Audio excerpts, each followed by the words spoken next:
Tonight on NewsWatch Ole Miss, students react to a local bar owner that has been arrested for kidnapping and sexual assault.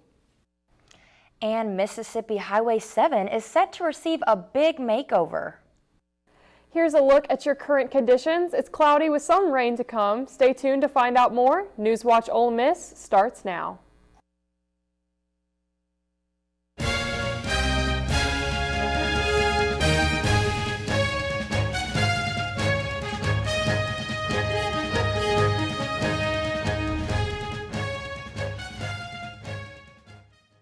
Good evening, and thank you for joining us on NewsWatch Ole Miss. I'm Aiden Gallardo.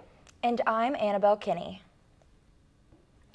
John Scott Michael, the owner of Rooster's Blues House Bar, was arrested for sexual assault and kidnapping, and Ole Miss students are concerned if they should be going back to that bar. Reporter Arjun Pal has more.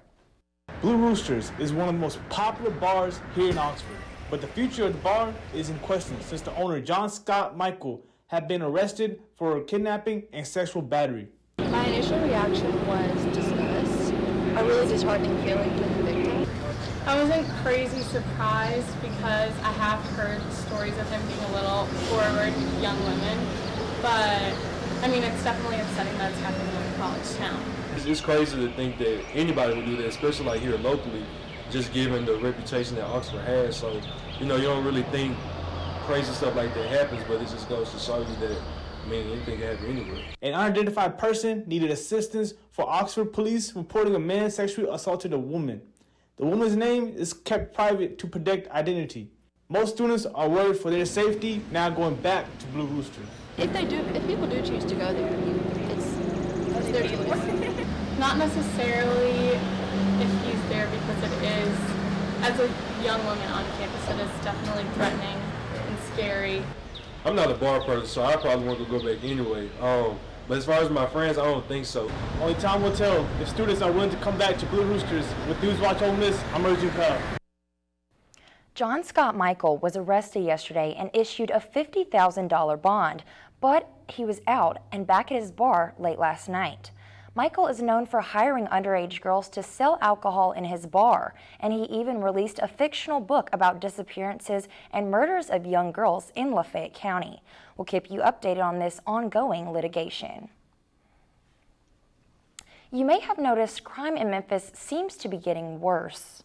Yes, and you'd be right. New data shows crime has increased drastically in the past few years. Reporter Katie Simmons is in the newsroom with more now. Katie? Thanks, guys. The University of Memphis and the Memphis and Shelby County Crime Commissions have released new crime statistics for this year, and least to say, these numbers are troubling. Memphis police reported that there have been over 80 murders in the first 3 months of 2023. Property crimes have shot up 43%, including vehicle thefts crimes rising 155%. Violent crimes have also risen 7.7% in Memphis and 5.4% county-wide. Residents of Memphis are currently attending Ole Miss, have their own opinions on why crime has risen so dramatically in the past few years. They over-police a lot of the impoverished neighborhoods, and a lot of false arrests are made, and a lot of charges are brought onto a community that doesn't really deserve it. Professor of Criminal Justice Dr. Wesley Jennings says that there may be more factors playing into the rise of crimes in Memphis. A host of factors that contribute to that, some of it being social factors, some of it being neighborhood factors, some of it being lack of opportunities for gainful employment. Crime is suspected to climb as the year goes by. Back to y'all. Thanks, Katie. Reality has set in for patients in Mississippi as the prices of medical marijuana products at some local dispensaries are higher than many originally anticipated. NewsWatch reporter Laurel Wynn has more on the story now. You hear that all day? That's what I hear in my head. Josh G. is a Mississippi native and veteran who suffers from PTSD. Medical cannabis is the only thing that helps to silence the persistent noise in his head, the result of a traumatic childhood and his time in the military. When I smoke, I'm able to peacefully and appropriately navigate any situation. Medical marijuana might be legal in the state now, but G is disappointed in how much dispensaries are charging for products that patients like himself need. It's ridiculous. Do you know how much it costs to grow cannabis? No, I don't. Maybe $90 a pound. Do you know how much the dispensaries are making on cannabis? Try about 8 to 16,000 a pound, depending on how they break it down. This is an empty bottle of Southern Sky brand's 1/8 ounce of flower. Both Magnolia Cannabis and Starbuds tell me they sell this product for $52 or more. But Hybrid Relief says they have lowered their prices and are working with their customers, selling this very product at just $45. Oh yeah, absolutely. Yeah, we've done adjusting a lot since we've been open. You know, we just kind of listen to the patients, kind of see what they're kind of looking for, and then we go based off that. Anthony Monson helps operate Hybrid Relief and says though other dispensaries might market normal products up by $20, Hybrid looks to benefit patients. We like to kind of see what everybody else around here is doing and try to give our customers a break a little bit, so we might not mark it up as high so that they're able to afford it. Tony Berrigan, who owns Hybrid Relief, explains that the prices of product are determined by the expenses of cultivators, the quality of product, and the type of markup that dispensaries put on products. However, he warns that these prices will likely not be changing in the future. Laurel Wynn, NewsWatch Ole Miss. Towns in Mississippi continue to pick up the pieces after a tornado ripped through their communities back on March 24th. NewsWatch reporter A.C. Barker visited Amory today to see how a town that was a pile of rubble just 1 month ago is building itself back up. I am in Amory right now. 1 month ago on Monday, a tornado swept through this community and destroyed a number of homes and businesses in its path. Now, I'm currently standing where an Exxon gas station used to be. Now, if you look behind me, there's nothing to see. But a month ago, I was standing in this exact location, and this is what it looked like. There's no playbook for this. Like, we didn't know what to do, how to do it. This past month for the city of Amory has been anything but easy. Amory High School took a hard hit from the March 24th tornado. Principal Lee Stanford says the biggest challenge they've faced this month is simply the unknown. I don't know if what you've done is right. You know, it's just hoping for the best. The twister destroyed Amory High School's fields, school buses, auditorium, and more. But to Stanford's surprise, with school back in session just 2 weeks later, many more students returned than she expected. We figured we'd have about 50% of the kids here. We had about 85% of the kids were here. All the way up to the third day back, we had 92%. As for Amory High School sports, disaster hasn't stopped them either. Our track team's going to North Half Saturday. You know, golf team, girls golf team is down competing right now, or they competed yesterday and got 7th in the state. You know, it's never stopped. You know, the kids have never stopped. They've given their all, and despite all of the barriers that have been placed in their path, they've still been able to come out on top. Now, this town does have a long way to go before it's even close to being the town that folks here know and love. But even in tragedy, the community has come together to build back a bigger and better future for this town. In Amory, A.C. Barker, NewsWatch Ole Miss. Inspection is set to begin on Highway 7. We'll have the details ahead. And gas prices are affecting what cars people are buying now. This and more after the break. Welcome back to NewsWatch Ole Miss. Thousands of cars use the Mississippi Highway 7 ramps by University Avenue every day, which causes traffic jams and accidents. But the highway is expecting a makeover to fix this. Reporter Jonathan Briggs has the details. Mississippi Highway 7 is set to receive a makeover in the near future. Oxford Mayor Robin Tannehill announced the plans for expansion at a Board of Aldermen meeting in early April. According to the Oxford City Engineering Department, the widening of Highway 7. 13,000 cars use the entrance and exit ramps at the Highway 7 University Ave intersection per day, causing traffic jams and accidents on a road that OPD Communications Director Breck Jones says was not built for such heavy traffic. You know, Oxford has grown exponentially over the years. Even the last 10 or 15 years, Oxford has really outgrown kind of some of the infrastructure and playing catch up, and Mayor Tannehill has done a great job of leading the charge there for expanding and growing Oxford. In March alone, there were 3 accidents along the Highway 7 corridor. Resident Jeremy Miller has concerns that the visibility of the highway is one of the main reasons. You know, when you're getting onto Highway 7, so if you're even exiting this gas station, half the time you can't see it. They need to be extended or something. I know road crash, but it's something. The $15 million project includes 2 areas of construction. Highway 7 South, as you see behind me, will be expanded into 4 lanes, and the intersection between University Avenue and Highway 7 will be streamlined to help make motorists more safe. The exact details of when construction is set to begin have yet to be released. I'm Jonathan Briggs, NewsWatch Ole Miss. We'll keep you updated on when these plans are officially set to happen. Consumer polls show that interest in electric vehicles has been steadily increasing since 2004, with a significant spike in 2018. Reporter Graham Farrell looked at how Oxford is dealing with this surge in interest. Oxford's Canon Nissan car dealership salesman Eric Spencer says they have seen a spike in interest for their electric vehicles. So the Nissan has come out with Nissan Aria, which is a full EV nowadays, and it is really, really nice. Yeah. Because of their low fuel efficiency and low cost of maintenance, they are a great choice for students, such as Grace Mitchell. Honestly, it was because I just thought the Tesla was really cool, so I was like, let's just get the Tesla, why not? With this increase in interest, the UM Transportation Director, Hal Robinson, says the university has been updating campus to fit the needs of students and faculty that drive electric cars. We are part of the ChargePoint National Network. We have 4 dual port stations for a total of 8 parking spaces. This network allows the university to track data through the charging stations. We can collect user data. We know how much we're charging. We know how much electricity is being used. We can gather that information and actually graph and analyze how much is being used. Robinson says that campus data reports 30 to 35 students every month, with possibly 2 more charging stations being added to campus. Make more plugs. There's just like not a lot. I think 4, 5, 7, 8 of them. And there's more than 8 electric cars on campus, so they definitely need more, especially like in the parking garage over by the pavilion.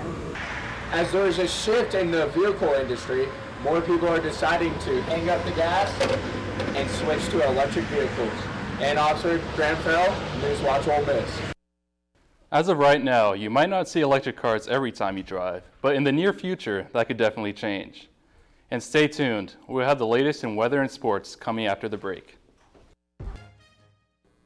Good evening, Rebels. Let's take a look at your current conditions. It's currently 64 degrees. We've had some scattered showers today, as you've probably noticed if you've taken a walk outside, but that will be continuing into the evening. Low winds, 33% of chance of precipitation right now.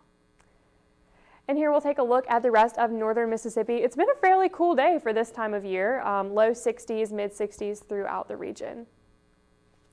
And this is your first alert for some evening thunderstorms. They'll be possible this evening into all day tomorrow, but there is a minimal severe weather threat, which is good news. Estimated times from 5 to 7 p.m. tonight, so be aware of that this evening. And then, like I said, all day tomorrow. And here's a map from National Weather Service in Memphis, just showing the impact of the rain on our region. Oxford here looks like it's not going to be anything too serious, about a 40% chance of some scattered showers throughout the day. Tonight's forecast will have a cool 56 degrees, so relatively nice, but we will have those showers, like I mentioned, from 5 to 7 and possibly in the late evening. Low winds, 81% chance of precipitation. Tomorrow's forecast, we will be warming up significantly with high humidity from those storms rolling in, 77% chance of precipitation, and a little bit of gusty winds, 11 miles per hour. And the rest of northern Mississippi will be experiencing these storms as we saw in the NWS map, but we will have some higher 70s temperatures, so a little bit warmer than we've had this week. And taking a look at our 5-day forecast, like I said, some storms tomorrow and possible showers on Friday, but we should have some nicer weather moving into the weekend. Well, McKenzie, it looks like this dark and dreary weather isn't bringing much luck to the Ole Miss baseball team, especially after that loss last night against the Bulldogs. Ryan, what's next in sports? You're right. Coming up, a recap on last night's baseball game and a great story about a Mississippi State champion wrestler. I'll have that up next in sports.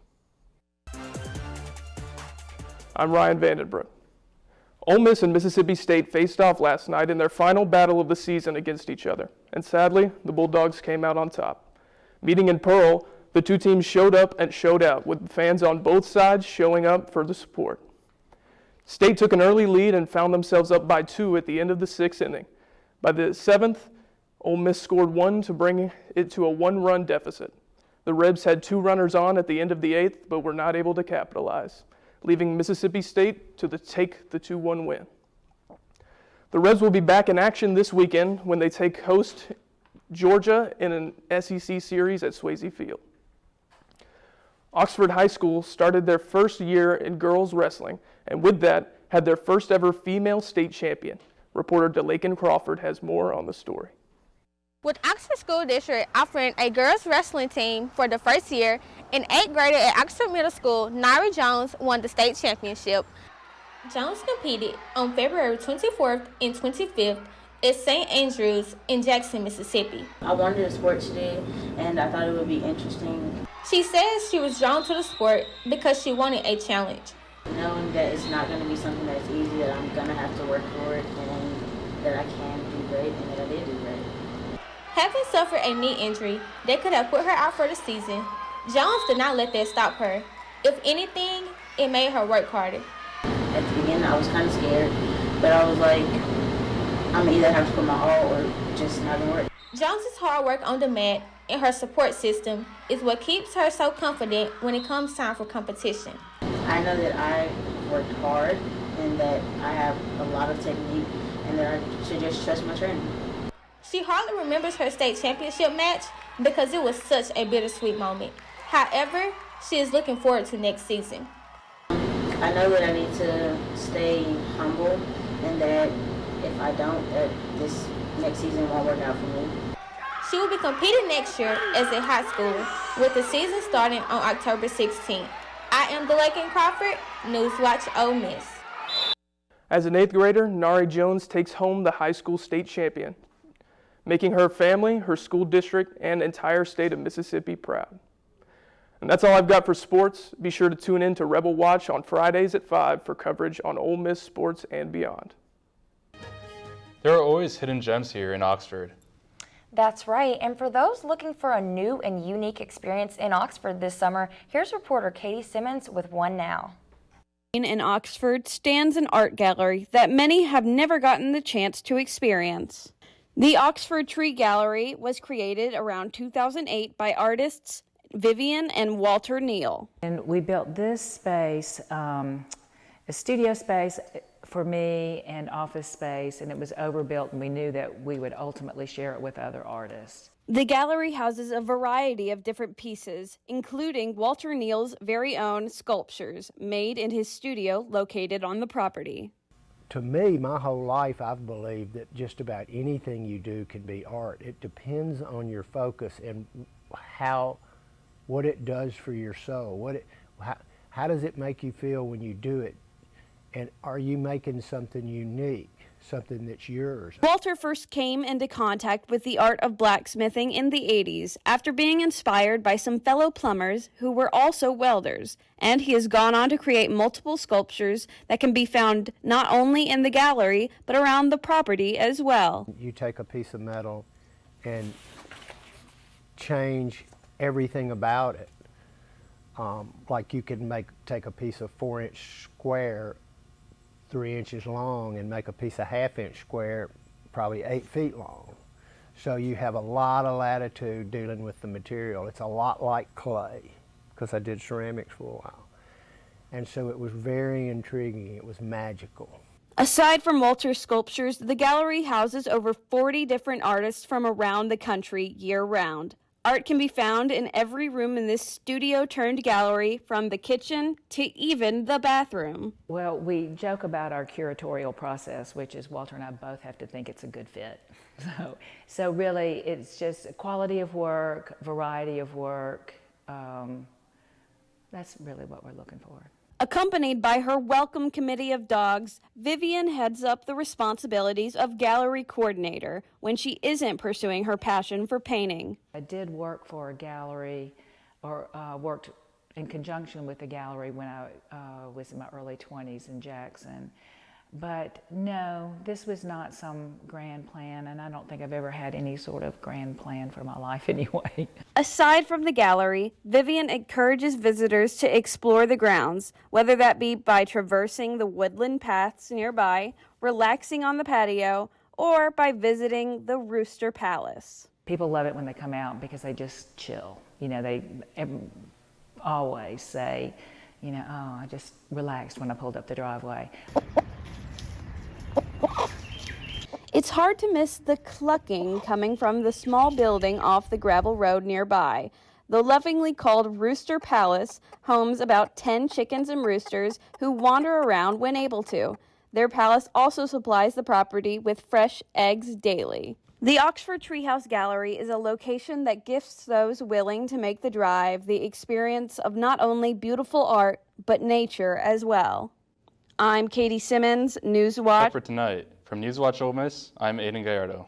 And I'm Annabelle Kinney. Be sure to keep up with us on social media, and we'll see you again tomorrow at 5.